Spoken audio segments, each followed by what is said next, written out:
Pemirsa, kita bertemu kembali di Karni Ilyas Club. Hari ini adalah hari istimewa bagi saya khususnya.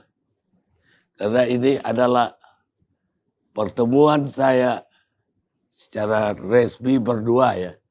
Di LC pernah ketemu. Resmi berdua dengan sahabat lama. Sama-sama sejawat di majalah Tempo, Dahlan Iskan.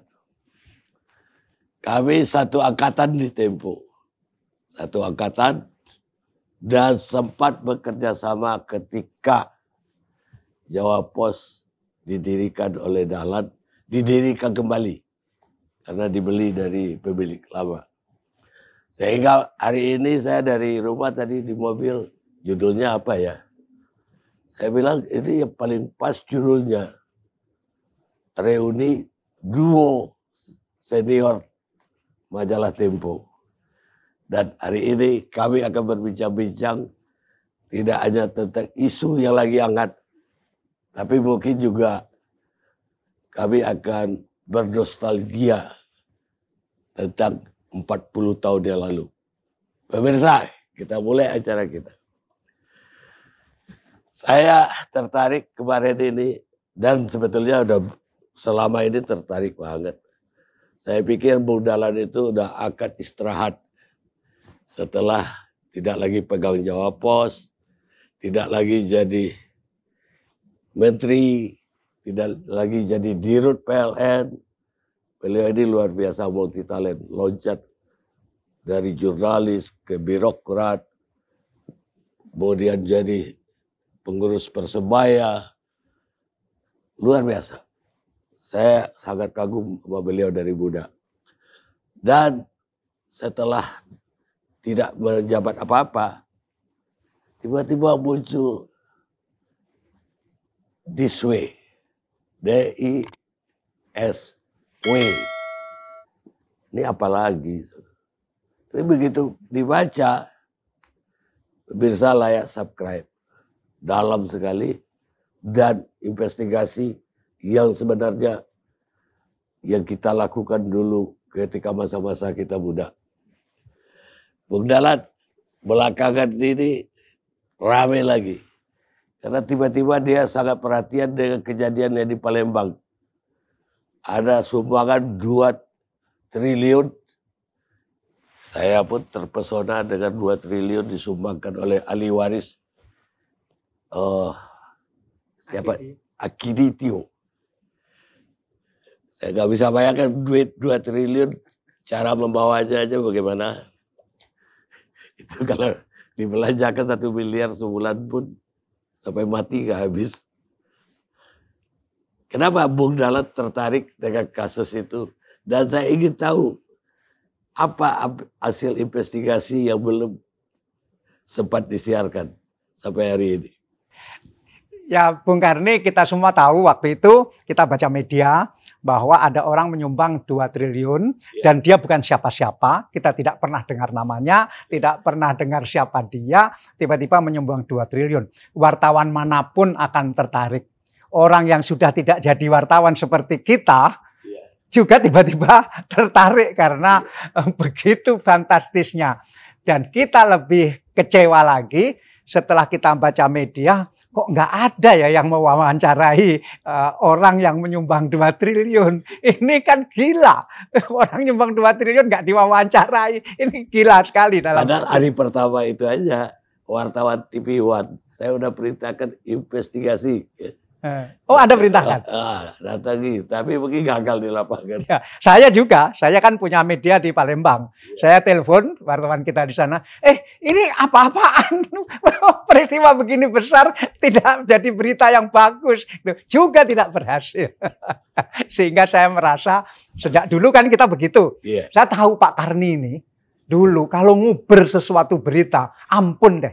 Misalnya Kartika, yang kaitannya sama Pertamina, itu sampai ujung, sampai habis. Dan yang lebih bersejarah lagi adalah di bidang hukum. Udahlah, kita kan mengenal ada putusan pengadilan negeri, naik banding pengadilan tinggi, kasasi Mahkamah Agung, selesai.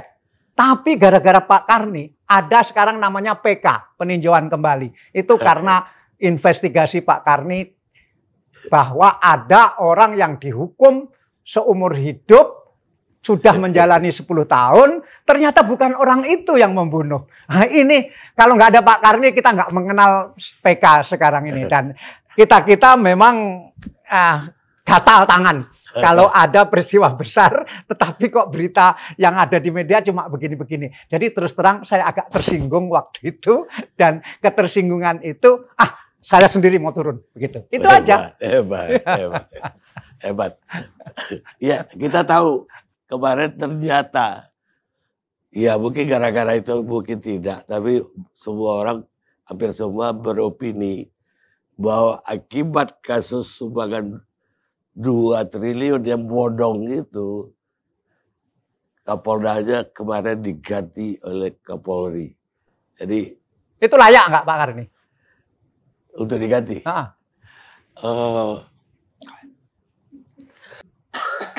Masalahnya kan gini, Kapolda itu kan punya aparat begitu banyak. Ya.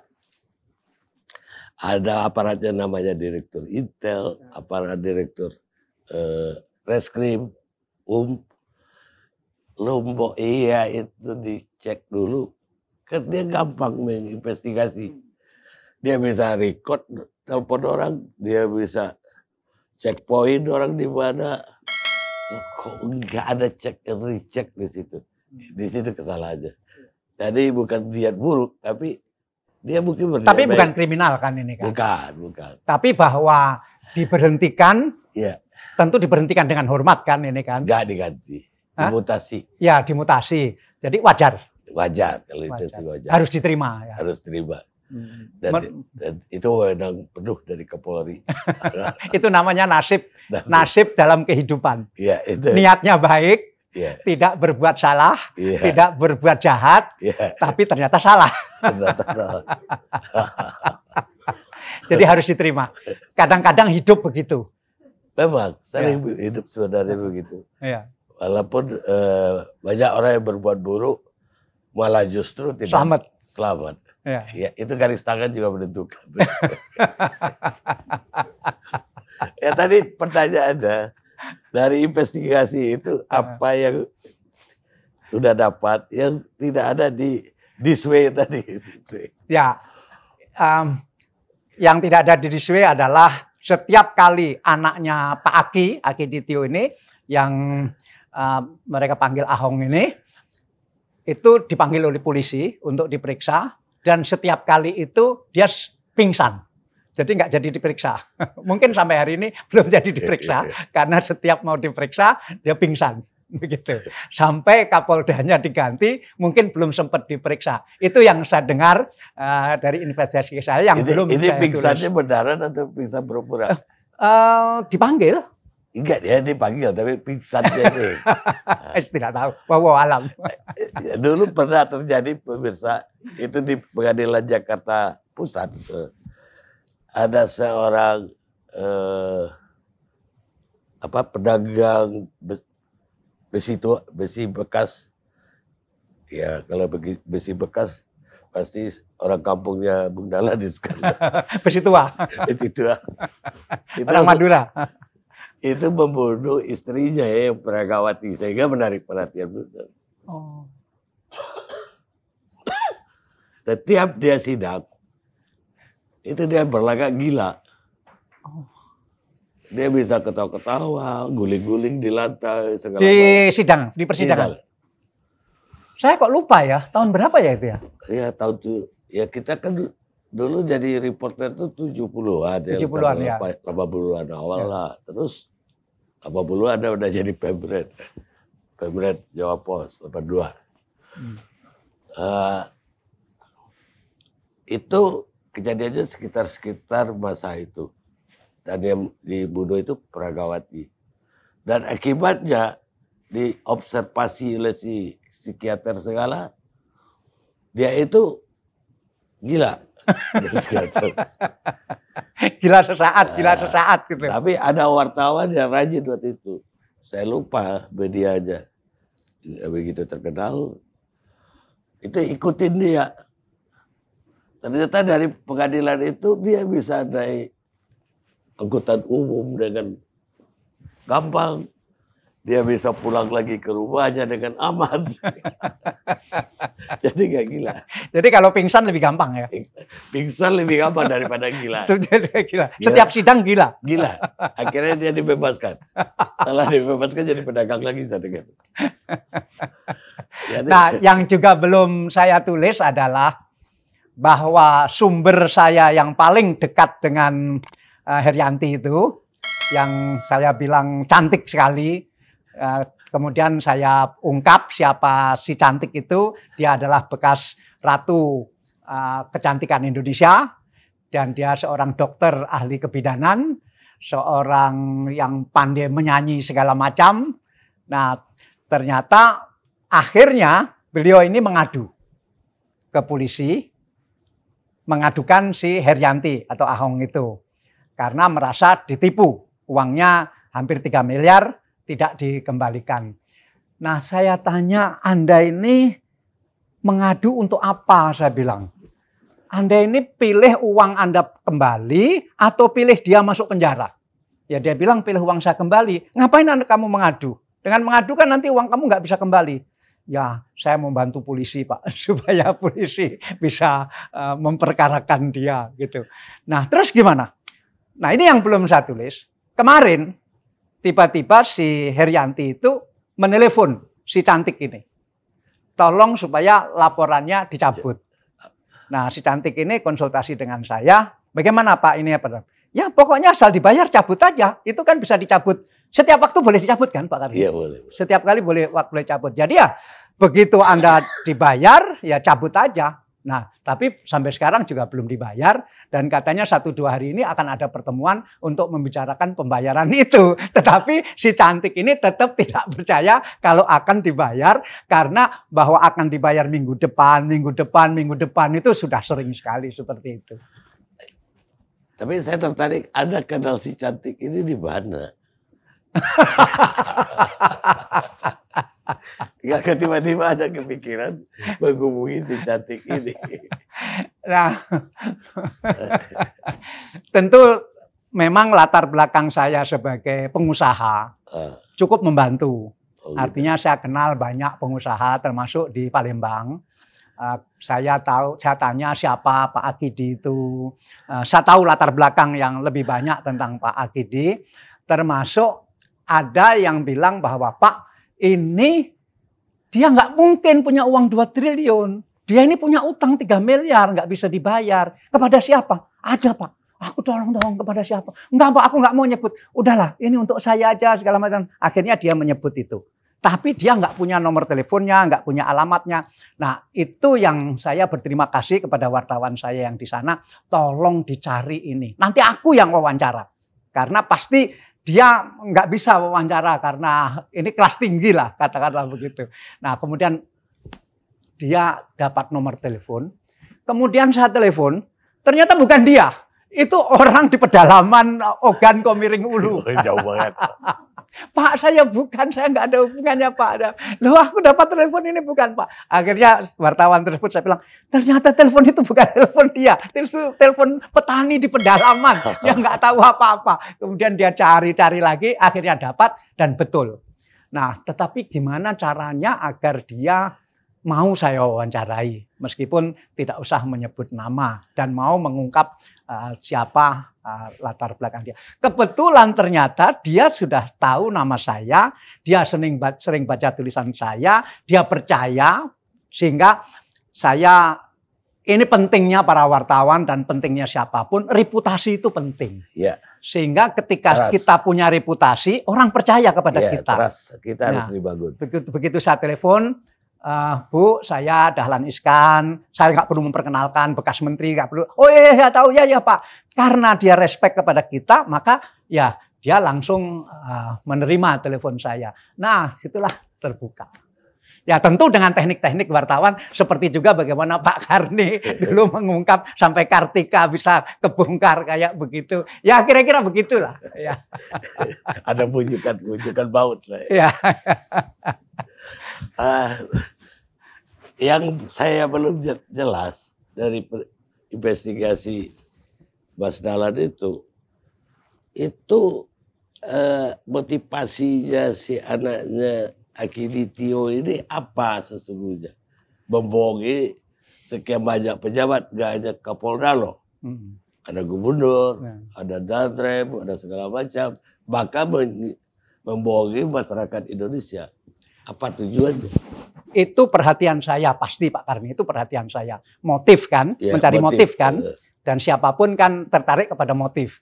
Saya nggak berhasil ketemu dengan Herianti, tapi saya terus diskusi dengan si cantik ini, yang dia akrab sekali. Akrab itu sampai manggil itu tidak Herianti lagi, tapi panggilan nama sehari-hari, yaitu Ahong. Kemudian mereka punya bisnis bersama, punya hubungan yang sangat akrab antara suami dan suaminya, antara istri dan istrinya akrab. Saya diskusi banyak dengan dia tentang motifnya apa. Dia juga bingung. Mungkin nggak dia ada sakit jiwa, semacam sakit jiwa. Halusinasi lah. Ya, halusinasi. Dia bilang, dia bilang saya ini kan dokter. Saya cukup intelektual untuk menilai seseorang.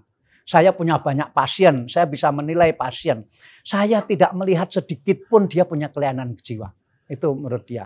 Nah, terus apa motifnya ini? Nah, saya masih sedikit percaya Pak Karni bahwa dia ini percaya.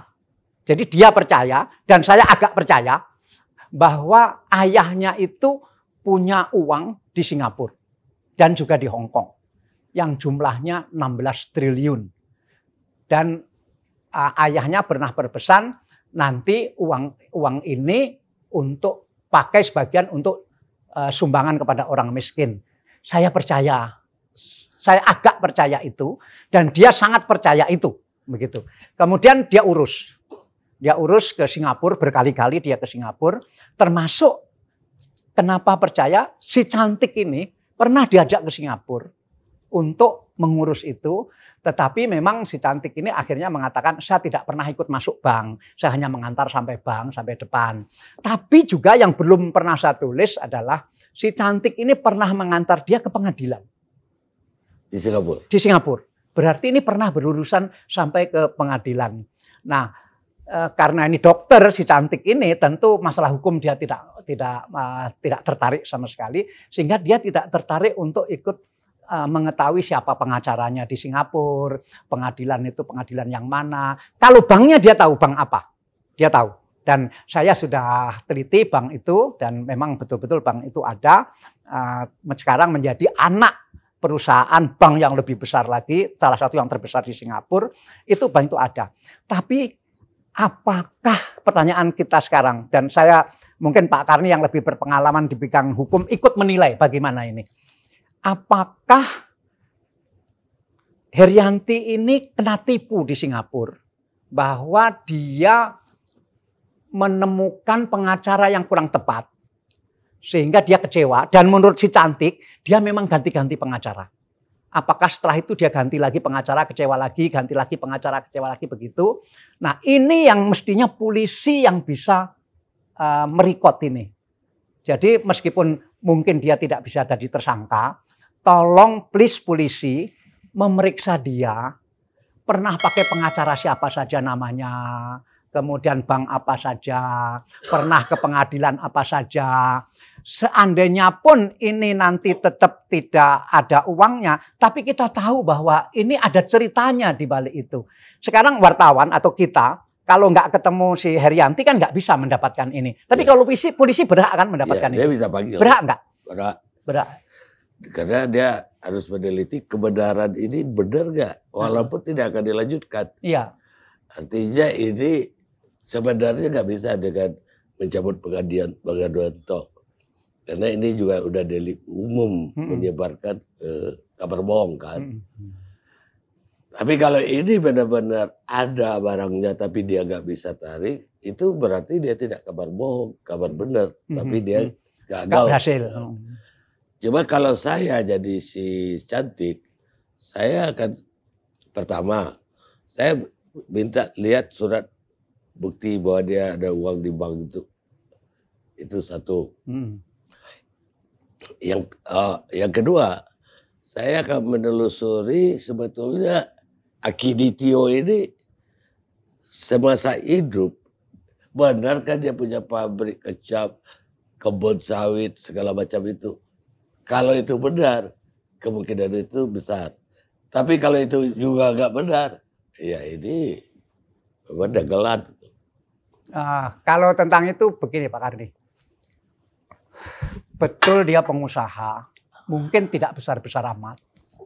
Dia kontraktor, dan anak-anaknya waktu masih belum kawin, berarti masih satu keluarga kan, itu juga menjadi kontraktor, istilahnya ada bahasa Palembangnya tapi saya lupa, pernah saya tulis, yaitu menyiapkan lahan untuk kebun sawit. Jadi misalnya Pak Karni membuka kebun sawit 100 hektar misalnya, tentu ini bentuknya masih hutan. Nah, itu ada kontraktornya yang nebangi hutan, yang membersihkan lahan, menyiapkan itu. Nah, keluarga ini kontraktor itu, begitu. Nah, tetapi bahwa kembali lagi ke Singapura tadi, sebetulnya saya berharap Pak Karni, polisi memeriksa dia khusus untuk itu. Apakah ini nggak terlalu pribadi? Menurut saya ini baik juga untuk kepentingan umum, karena banyak juga orang Indonesia yang punya simpanan uang di Singapura, yang takut ahli warisnya juga tidak tahu ketika tiba-tiba meninggal terjadi hal yang sama, sehingga tolong hati-hati kalau taruh uang di Singapura harus punya surat apa saja, keluarganya diberitahu atau tidak, dan seterusnya begitu. Jadi, ya itu sebuah keteloran yang besar juga, terutama orang Indonesia. Artinya ada uang yang ditaruh tanpa setahu keluarga di bank. Itu kalau meninggal jadi harta tak bertuan, jadi bank yang punya jadi. Dan itu di mana-mana. Kemarin Pak Hotman pernah podcast dengan saya, Pak Hormat, Pak Hotman juga bilang, Hotman Paris, dia bilang kalau surat-suratnya lengkap nggak sulit, jangan-jangan ini surat-suratnya nggak ada. Gitu. Itu. Bapak, makanya saya tadi kalau jadi si cantik, baru mau modalin 3 miliar ya. Iya, suratnya mana? Bahwa Anda betul punya simpanan di situ. Baik, kita tutup ini cerita ini. Saya mau pindah ke itu. Ada lagi satu hal yang menarik bagi saya. Bung Dahlan itu sekarang ini udah vaksin belum? Yang vaksin yang konservatif lah. Sinovac, saya sudah divaksin oleh Tuhan karena saya kena COVID bulan Januari yang lalu. Berarti saya sudah muncul antibodi saya. Vaksin vaksin dari Tuhan itu artinya saya kena COVID. Ya, alfa atau delta? Masih alfa. Masih alfa. Masih Januari saya. Saya vaksin alfa. Kemudian saya vaksin Nusantara. Ya, 2. Ya. Kemudian 1,5 bulan yang lalu saya vaksin Sinovac. Oh, vaksin lagi Sinovac. Karena apa? Ya saya kan perlu sertifikat. Nanti saya nggak bisa masuk mall. Karena sekarang masuk mall kan harus ada sertifikat. Oh, jadi Sinovac ini hanya untuk cari untuk ke mall aja.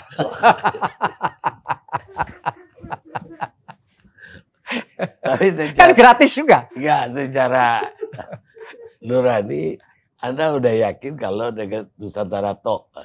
Yakin. Karena seminggu yang lalu saya tes badan. Vitamin D saya 96. Berarti cukup tinggi, ya kan? Kemudian antibodi saya 250. Jadi cukup tinggi. Jadi ya tapi saya tetap akan vaksin lagi yang kedua, Sinovac. Karena sertifikat itu baru diberikan untuk kalau vaksinnya sudah 2 kali. Jadi ini belum ya? Jadi belum bisa masuk mall sekarang.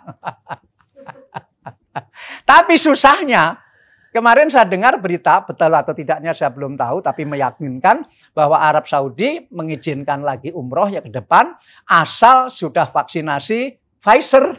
Jadi terus bagaimana kita yang Sinovac? Pak Karni sudah vaksin? Pfizer saya. Pfizer? Wah, sudah bisa umroh berarti. Sudah bisa. Mohon saya tunggu. Karena apa dasarnya Bung Dahlan itu percaya kepada Nusantara, sementara BP POM belum percaya.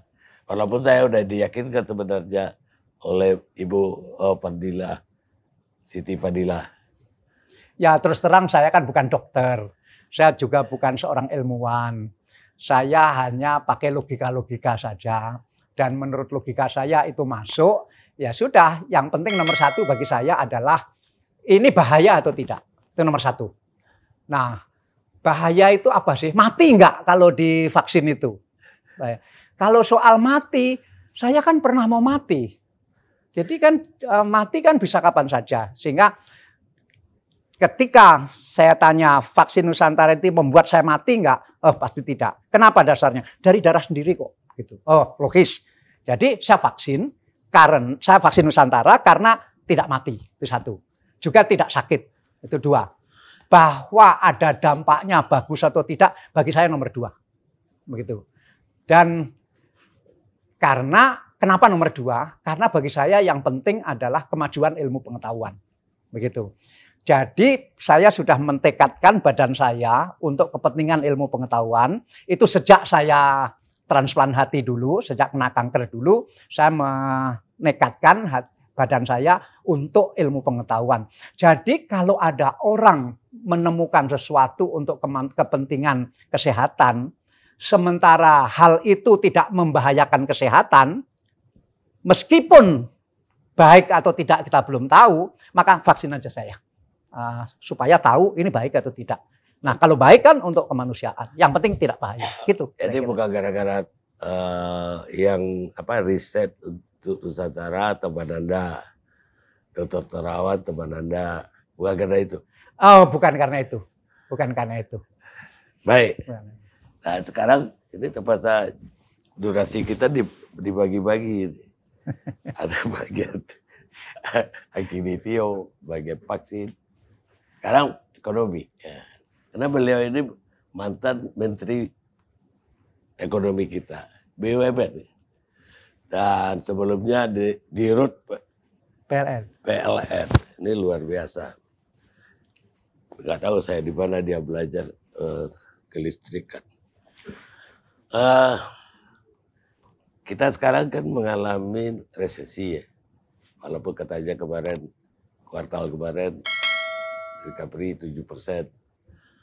Walaupun recovery dari minus, bukan dari nol. Terus kedua, utang kita semakin banyak, 600 T. Kemudian 6.000, sekarang mau menuju 8.000. Belum BUMN, utang BUMN. Termasuk bekas PLN yang Anda pegang. Gimana kira-kira masa depan kita ini dari sisi itu? Dari sisi COVID udah banyak yang mikir itu. Pak Karni, saya ini orang yang tergolong optimistis. Jadi saya bukan orang yang pesimistis. Jadi kalau saya mengatakan kita tetap punya masa depan segala macam itu karena memang saya orang optimistis.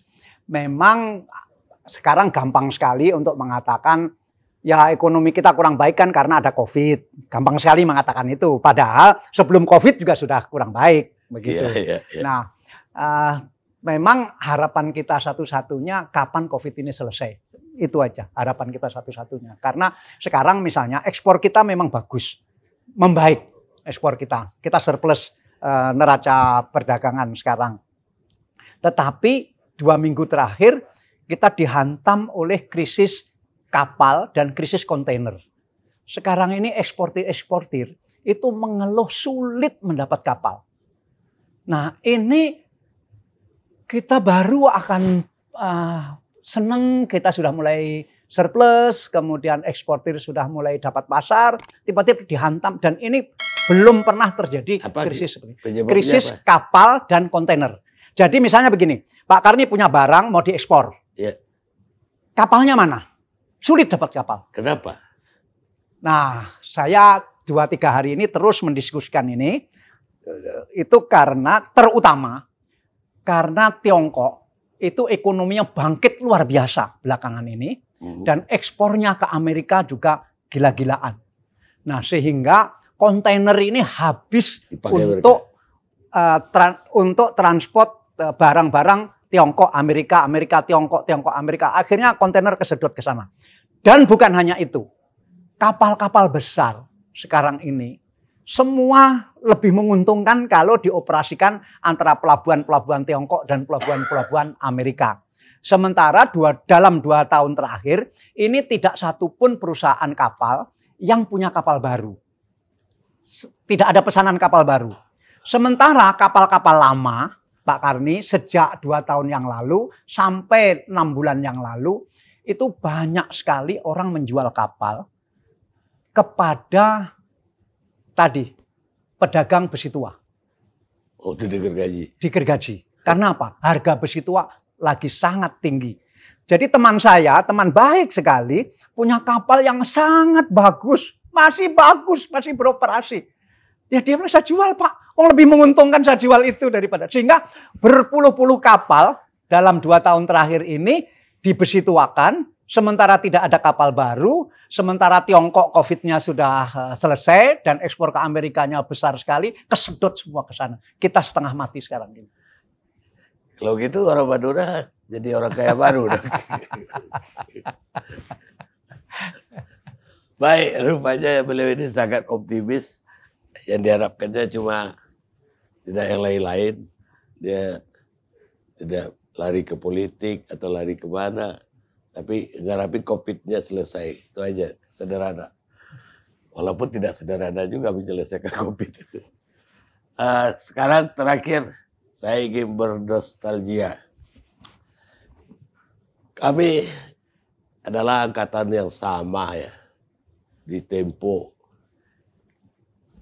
Katakanlah ketika Tempo berkembang tahun 70-an, 80-an.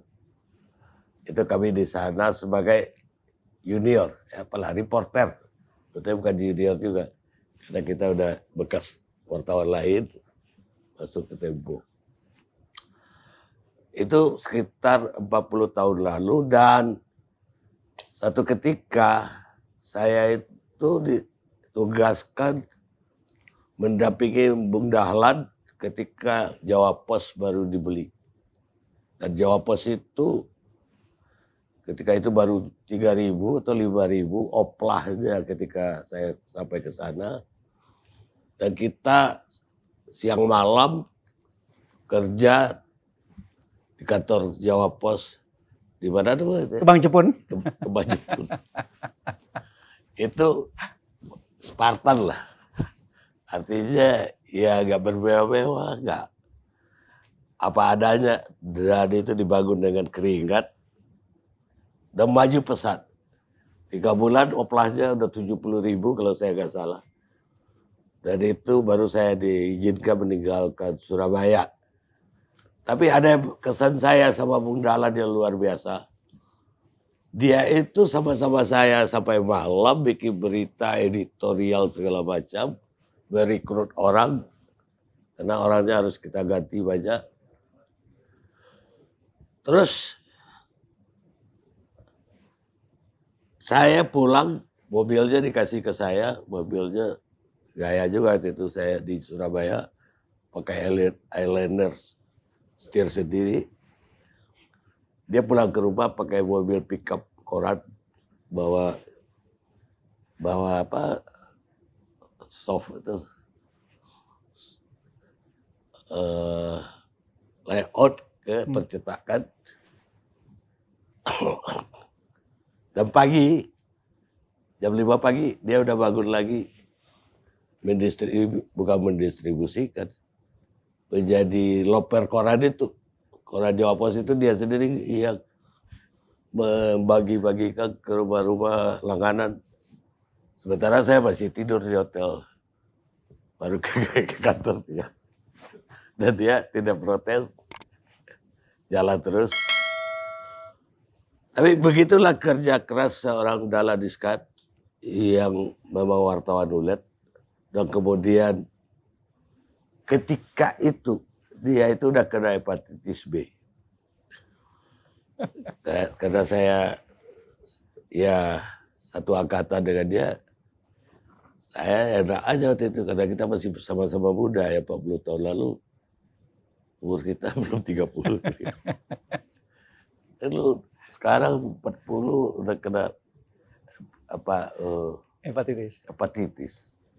20 tahun lagi kamu mati kanker hati.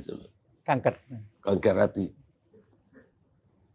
Dia, saya kan udah pasti matinya kanker hati. Kalau kamu matinya belum jelas kenapa. Sialan tuh.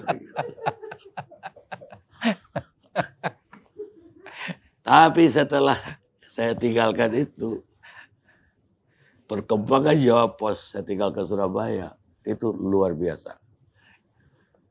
Jawa Pos bikin cabang di ujung Pandang, di Kalimantan Timur, Kalimantan Selatan, kemudian dengan nama macam-macam, ada radar lah, apalah, ekspres lah di Sumatera Selatan, sampai ke Jambi segala macam.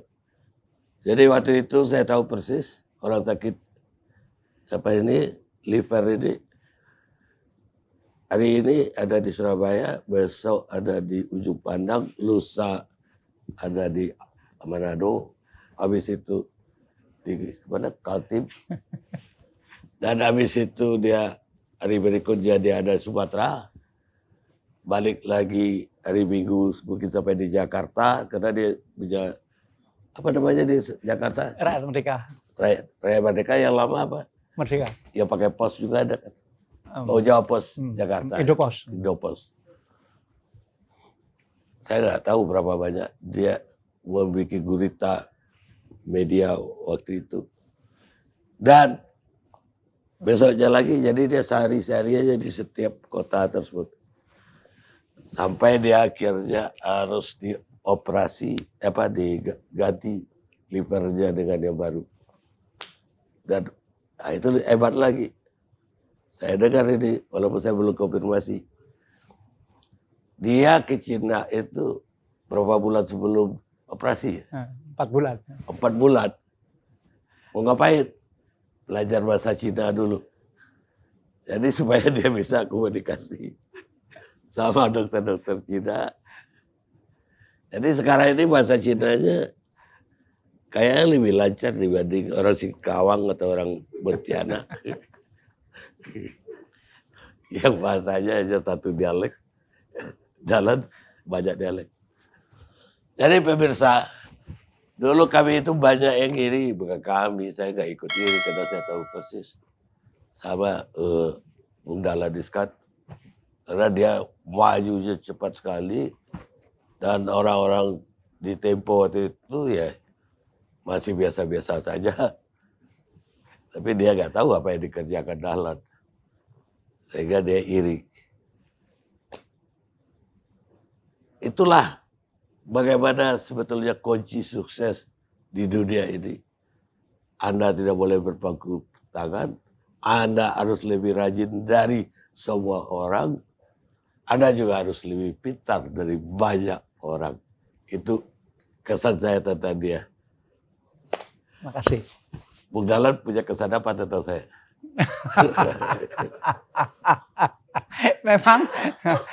memang waktu saya senang sekali Pak Karni datang ke Surabaya bersama-sama saya membangun Jawa Pos di tahun-tahun pertama ketika masih sangat sulit-sulitnya sampai mobil saya serahkan Pak Karni, saya pakai mobil yang pickup tadi dan seterusnya, karena waktu itu kita harus mendidik bagaimana wartawan menulis berita, bagaimana mencari berita. Kemudian kita mulai pengen ada wartawan baru. Bagaimana cara memilih wartawan baru. Pak Karni semua ikut mengerjakan itu selama 3 bulan penuh. Dan ketika Oplah sudah mulai maju, Pak Karni pamit balik ke Jakarta. Ya saya terima kasih sekali dan Pak Karni meninggalkan jejak yang sangat penting pada awal-awal pertumbuhan Jawa Pos. Dan tentu bagi saya, meskipun nadanya guyon, Dahlan kamu umur 40, belum umur 40 sudah kena hepatitis, nanti 20 tahun lagi kamu kena kanker hati. Ya betul tadi Pak Karni bilang, saya bilang begini, ya kan baik, saya udah jelas mati karena apa. Pak Bung Karni kan belum jelas mati karena apa, kan enakan saya bilang gitu. Tapi sebetulnya di balik itu Pak Karni, saya itu memang sejak dulu punya keyakinan saya itu akan mati muda. Gitu. Kenapa? Karena ibu saya mati umur 40-an. Kakak saya mati umur 40-an. Pak D saya mati umur 40-an. Itu bagi saya, oh mungkin saya nanti juga mati umur segitu. Dan mereka itu mati semua karena sakit liver. Cuma nggak tahu karena di desa, sehingga nggak tahu ini kanker atau bukan, karena juga nggak pernah ke dokter dan seterusnya. Sehingga saya pun, oh nah mungkin nanti saya mati juga mati muda. Jadi kalau Pak Karni bilang nanti 20 tahun lagi saya kena kanker, ya sudah begitu. kan lumayan juga kita tahu bahwa akan mati karena apa. Begitu. Dan karena itu saya menganut Pak Karni di balik kerja keras itu, saya menganut prinsip yang disebut intensifikasi umur. Karena saya tahu bahwa umur saya tidak akan panjang, maka saya harus mengintensifkan umur itu. Karena bagi saya umur panjang tidak produktif, lebih jelek dibanding umur pendek tapi produktif. Ternyata alhamdulillah sekarang saya umur 70 tahun ini, lebih tua dari Pak Karni 2 tahun. Dan ya alhamdulillah masih bisa produktif karena saya terus terang Pak Karni di bidang kewartawanan saya idola saya, termasuk kalau sakit hati bagaimana ada karya wartawan yang ecek-ecek itu bukan main sakit hatinya ini begitu. Sehingga kadang-kadang oh mau kerjakan sendiri ya, gitu. Mau kerjakan sendiri. Nah itu Pak Karni juga begitu dulu. Makasih Pak Karni. Terima kasih. Ya. Sebelum saya tutup, saya mau kasih kenang-kenangan sama makasih. Di riwayat hidup. Makasih. Makasih. Makasih. Pemirsa, kita ketemu lagi Karni Ilyas yang akan datang.